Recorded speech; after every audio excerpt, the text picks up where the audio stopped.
السلام عليكم مشاهدينا الكرام.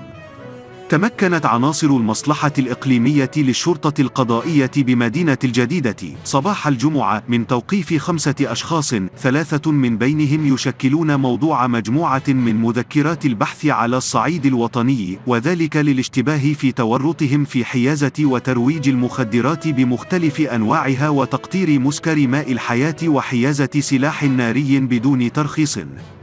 وأوضحت مصادر أن تنفيذ عمليات التوقيف جرى بشكل متزامن في مجموعة من الدواوير التابعة للجماعتين القرويتين مكرس وخميس متوح بضواحي مدينة الجديدة، وأسفرت عن توقيف 4 مشتبه فيهم وحجز ما مجموعه 270 كيلوغراما من سنابل الكيف، فضلا عن حجز 2800 غرام من مخدر شيرا و160 غراما من مخدر الكوكايين الخام.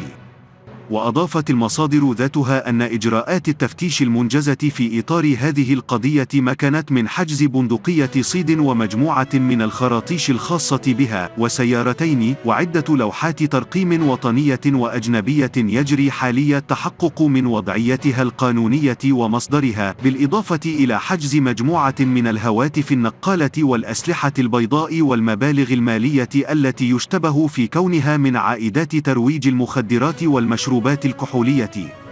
ومتابعة للبحث تم توقيف المشتبه فيه الخامس بالجماعة القروية خميس متوح، ويشتبه في إعداده ورشة لتقطير مسكر ماء الحياة، حيث تم حجز 3 أطنان من هذه المادة المسكرة المعدة للترويج، فضلا عن ضبط مجموعة من المعدات وقنينات الغاز المستعملة في هذا النشاط الإجرامي.